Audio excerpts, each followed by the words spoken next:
Karangu Muraya has been exposed by Sarah's kids.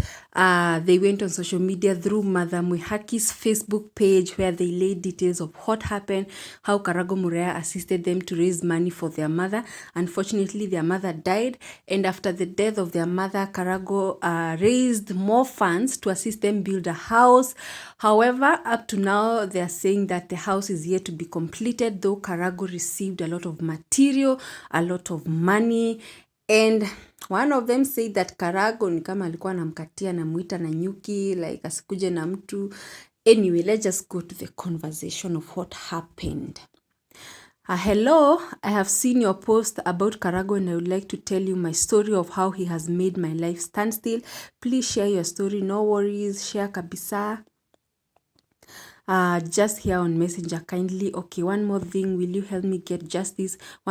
Once the story is public, I usually be assisted by the public. Someone yesterday got back his land. I tried contacting Wahome Dhuku to see if he would help, but he hasn't replied. Okay, let me message you the story. Sawa. I'm texting you, and before you post, please let us talk over a call. Karangu used to support my late mother who passed on from cancer. The first encounter, seeing that I came from a humble background, he demanded to help me. He must be paid 50,000. Well, I wasn't in charge then, so the people who brought him agreed, and that's when he started posting her and live on Facebook so that we can get funds for her treatment. Unfortunately, my mother left us on February 2021 to be with the Lord, and seeing that she had separated with her 6 children's father for over 5 years, we were left orphan. My hostile aunties, mom's sister, decided to divide the kids and mom's money amongst themselves, which I as a firstborn couldn't allow, since even when she was alive, they never used to support us. That is when Karangu came in again and suggested to buy us a plot with my mother's money so that we can settle now that we had even started being harassed and my siblings in school were uncomfortable with the daily commotions. We agreed and did withdraw 300,000 from my mom's fund to purchase a plot. The plot's worth was 500, and Karangu told us that he had talked the director into giving us a discount. The discount was 200,000. We also agreed on that, and it was formalized in paper. That's when he went live again to ask people to help us build a house, since they had helped my mother with her treatment. Here is the catch: wherever people were asked to help us out, he would post my number and they would send the money to me, but immediately after the live session he would ask me to send him the whole amount for building. So the construction started with me sending him the money and being sent the contribution that went in terms of money. The ones people would call in for material to be donated, he picked up themselves. One particular donation made my life turn around. I was introduced to one Agnes Kagure, Governor Nairobi, who listened to my story. In fact, the day she saw me, Karangu was also present. She was touched and decided to give me 150 bags of cement. My due construction and began, and we had purchased 50 bags. So one day I go to the construction site at Mala. Neighboring plot to one of the Omosh was given only to find cement missing. I asked around where the cement had gone and was told Karangu took 80 bags of cement and mabati, convincing the neighbors that we were building another house. Not to insinuate anything, but his own house construction was going on at that time and 2 other houses. Now that I never used to go to my site regularly, so really putting my trust in his photos that he used to send, I would be shocked every time I went there. Well, I decided to question him about the disappearance of material, which he ignored. I asked about the extra funds I had sent him because compared to the house, he had been left with so much money. Now that materials were being donated, he ignores. I suggest then that he refund our money and keep the house. He ignores.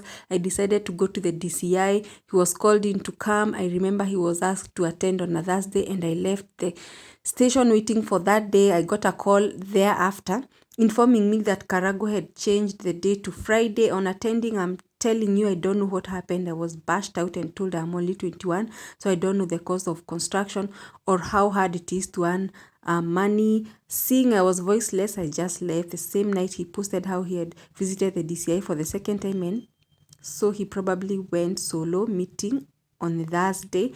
One time, Karangu tells me that he would like to take me to Nanyuki, where we will be just the 2 of us with our phones airplane mode in case someone tracks me. Goosebumps creeps on me, and I didn't want to be alone with a married man. Another time he asked me to meet him so we can go to the site. I asked him if I could bring a friend along, and he says his car was full of fundis and it will be impossible. The next thing, when I reach there, I find his car totally empty. When I questioned, he said he didn't want me to bring a company. Red flags. So I used to get chills every time until one time I realized the construction has stopped. Kumbe, when he learned that I had a boyfriend, his interest switched off. Now me and my siblings have rented because we cannot be able to get into half-finished rooftop leaking, no toilet or bathroom house, whose outside when it rains becomes a swamp. Now that no levering was done, I felt like there's no justice because though he had helped us, his motive left us at the edge, and I'm stranded with the kids' school and so much which shouldn't have bothered if I stayed with my mother's money and started a business. 18th March, 44,000 through Sendwave. 18th March, 7,084 M-Pesa. 19th March, 5,200 M-Pesa. Facebook Live, 63,000. Okay, from Thai Circle Bank, 187,000.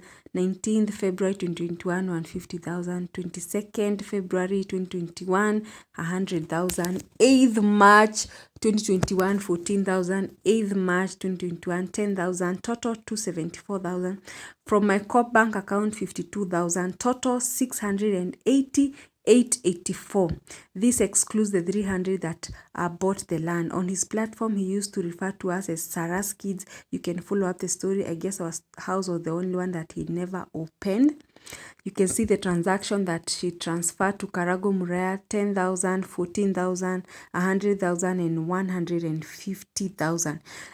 She also produced documents, Rose Nyambura Disho, of how she transferred the money to Karangu, Muraya. Those are the details. You can see it is a stamped copy by Safaricom. There's an M-Pesa to Karangu, 57,000. It was successful. So Karangu Muraya, after the expose, also he came out to defend himself. He produced this photo showing him handing over the house to Sarah's kids. You can see the house. This is what he posted on his Facebook page. This is the house that he posted, saying that he handed over the house to them. He also posted that he also gave them money. You can see they are all receiving money. You can see from the photos they are receiving money. This is what Karangu Muraya posted on social media. You can see the bundle of cash. And this is also what he wrote. When you are going through something hard and wonder where God is, remember the teacher is always silent. During a test, when the time is right, I will also speak.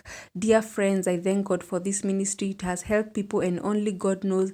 The story of Sarah's kids is a big story and I will explain everything in detail soon. This is the only project that has made me be summoned by DCIO Githongori, and I went there last year and they did their own investigations and I was told to take them in the site. I did that and they confirmed everything. The photos below were taken at that day and I handed over the house to the father and all their family members. Very soon I will go live there in the site and I will clarify everything. Shalom. Karangu also posted this message by Rose Sarah. Hello, today being last day ya mwaka, singependa kuruka mwaka na makasiriko. So much has happened between us within this year, only both good and bad. I'm sorry for where I made you feel down. Sio mapenzi yangu kukosea mtu ama mtu anikosee, but I'm apologizing so that I go to the next year free of the burden of our battle. Nimeuliza Mungu anisamehe na anifunze kuwa tofauti katika mambo ninayofanya. So please accept my apology so I go to the next year free. I'm grateful for all you did for my mother and my family. We will never forget, though it ended in bad terms, lakini Mungu akuongeze masiku humu duniani kwa yale yote mema uliotenda. Thanks. So you can see that message was sent to Karangu Muraya from Rose Sarah, and that is what Karangu posted on his social media page. And so guys, that is the story of Sarah's kids exposing Karangu Muraya. Well, each side has come out with photos, with evidence, with receipts supporting their case. So in this case, you be the judge. Who do you trust or believe? Do you believe Sarah's kids or do you believe Karangu? Karangu Muraya said that he will go on site where the house was constructed and he's going to clarify on the same. On the other side, Sarah's kids are saying that Karangu Muraya has not yet finished the house. It is not yet complete. Well,